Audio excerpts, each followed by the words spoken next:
ஓம் சாந்தி. B.K. Surajbhai அவர்களின் தாரணை வகுப்பு செப்டம்பர் 6, 2024. நாம் அனைவரும் பன்மடங்கு அதிர்ஷ்டசாலிகளாவோம். பிரம்மாவினுடைய குழந்தைகளின் அதிர்ஷ்டத்தை பற்றி என்னவென்று கூறுவது? நமக்கு படிப்பிப்பதற்காக சுயம் ஞானக்கடல் பகவானே அவதரிக்கின்றார். அவர் எப்படிப்பட்ட கல்வியை கற்பிக்கிறார் என்றால், அதன் மூலம் தெய்வீக அரசாட்சியே படைக்கப்படுகிறது. மேலும் இந்த உலகம் நரகத்திலிருந்து ஸ்வர்க்கமாக மாறிவிடுகிறது. இந்த படிப்பு ஆத்மாவை பரிசுத்தமாக்கக்கூடியதாகும். அனைத்து குணங்களாலும் நிரம்ப பெற்றவராகவும் சர்வ வல்லமை படைத்தவராகவும் ஆக்கக்கூடியதாகும்.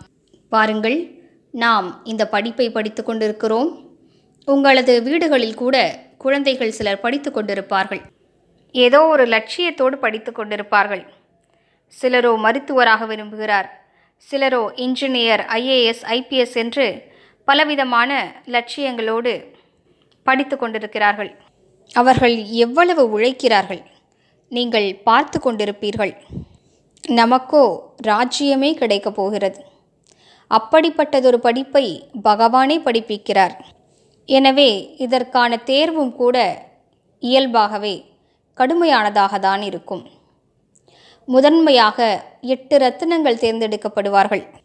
இந்த காட்லி யூனிவர்சிட்டியுடைய டாப்பர்ஸ் என்று அந்த அஷ்டரத்தினங்களை தான் கூற முடியும். எவ்வாறு அந்த பல்கலைக்கழகத்தில் டாப் 10 என்று தேர்வு செய்யப்படுகிறார்கள், அதே போன்று இந்த ஆன்மீக பல்கலைக்கழகத்தில் டாப் 8 தேர்ந்தெடுக்கப்பட்டிருக்கிறார்கள். அவர்கள் மதிப்புடன் தேர்ச்சி பெற்றவர்கள். அவர்களுக்கு அனைத்திலும் பெரிய பரிசு கிடைக்கிறது. இவர்களே ஸ்வர்க்கத்தினை முதன்மையாக ஆட்சி செய்வார்கள். எனவே நாம் தனக்குத்தான் பேசிக்கொள்வோம். நான் வெற்றிமணி மாலையில் வருவதற்கு விருப்பப்படுகிறேனா? இந்த வைஜெயந்தி மாலையில் 108 மணிகள் இருக்கிறார்கள்.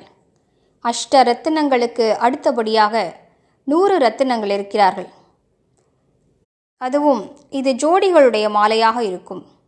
யார் சமமான சம்ஸ்காரங்களுடையவர்களோ, சமமான புத்தி கொண்டவர்களோ, அவர்கள் ஒருவர் மற்றவருக்கு துணைவராகி விடுவார்கள். பகவான் நமது புத்தியை ஈஸ்வரிய புத்தியாக ஆக்கி கொண்டிருக்கிறார். இந்த படிப்பிற்கு நாம் முக்கியத்துவம் அளிக்கிறோமா என்று சிந்தித்து பார்ப்போம். அல்லது வெளி உலகில் உள்ள மாணவர்களைப் போன்று படிப்பதற்கு போகிறேன் என்று கூறிவிட்டு வேறு எங்காவது மனம் புத்தி அலைபாய்ந்து கொண்டிருக்கிறதா? முழு நாளும் மொபைலில் பல விஷயங்களை பார்த்து கொண்டிருக்கிறோமா? படிப்பின் மீது கவனம் இல்லாமல் இருக்கிறோமா? தாய் தந்தையர் செலவிடக்கூடிய பணத்தை பற்றி கூட தற்கால இளைஞர்கள் கவலைப்படுவதில்லை. தவறான காரியங்கள் செய்வதில், தவறான நட்பு ஆகியவற்றில் மாட்டிக்கொண்டிருக்கிறார்கள். நமது நிலையும் அவ்வாறு இல்லைதானே என்று தன்னைத்தான் பார்ப்போம். அனைத்திலும் உயர்ந்த ஸ்டேட்டஸ் கொடுக்கக்கூடிய படிப்பை பகவானே கற்பிக்க வந்திருக்கிறார். நாம் எந்தளவிற்கு இந்த படிப்பிற்கு மதிப்பு கொடுக்கிறோம்? நாம் தவறாமல் இதனை படிக்கிறோமா? படிப்பதற்கான அர்த்தம் முரளியை நான் படித்து விட்டேன் என்பது மட்டுமல்ல. பாபா முரளியில் என்ன புரிய வைக்கிறாரோ அது வாழ்க்கையில் தாரணை செய்யப்பட வேண்டும். அதன் சொரூபமாக நாம் ஆக வேண்டும். இதுவே படிப்பாகும். சிலரோ நான் 7-8 முறைகள் முரளி படித்து விட்டேன், அவ்வளவுதான் எனது படிப்பு என்று நினைக்கிறார்கள். முரளியை படிப்பதனால் பல நல்ல ஞானத்தின் பாயிண்ட்டுகள் கிடைக்கப்பெறும். அது மூளைக்கு டானிக் போன்றதாகும். ஆனால் முக்கியத்துவம் வாய்ந்த விஷயம் என்னவென்றால், அந்த ஆன்மீக கல்வியை கற்று எந்தளவுக்கு நாம் ஆன்மீக போதையில் இருக்கிறோம். படிப்பிக்கக்கூடிய தந்தையின் மீது நமக்கு எந்த அளவிற்கு அன்பு அதிகரித்து கொண்டே இருக்கிறது.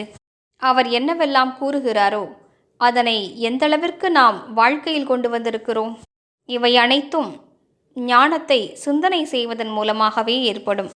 தொடர்ந்து படிப்பினை படிப்பதன் மூலமாகவே இது ஏற்படும். ஈஸ்வரிய பெருமிதத்தில் நிலைத்திருந்து படிப்பதன் மூலமாகவே இது ஏற்படும். பகவானுடைய மகா வாக்கியம், எப்போது நீங்கள் ஆத்மாபிமானியாக அமர்ந்து பாபாவின் ஞானத்தை கேட்பீர்களோ அப்போதுதான் இது புத்தியில் நன்றாக தாரணையாகும். யார் ஆத்மாபிமானி நிலையிலிருந்து கேட்பதில்லையோ அவர்களுக்கு இது புத்தியில் தாரணை ஆவதே இல்லை. எனவே வாருங்கள், நம் மனதில் உயர்ந்ததொரு உற்சாகத்தை ஏற்படுத்திக் கொள்வோம். எப்போது பகவானே படிப்பிக்க வந்திருக்கிறாரோ, நம்மை தூய்மையாக்குவதற்காக வந்திருக்கிறாரோ, எப்போது அவர் நமக்கு உயர்ந்த பதவியை கொடுக்க வந்திருக்கிறாரோ, நாம் ஏன் பின்தங்கியிருக்க வேண்டும்? அவரிடமிருந்து அனைத்தையும் பெற்றுக்கொள்வோம். நமது குலத்தின் பெயரை வெளிப்படுத்துவோம். மேலும் தேவ குலத்தில் உயர்ந்த பதவிக்கு அதிகாரியாகி விடுவோம். ஓம் சாந்தி.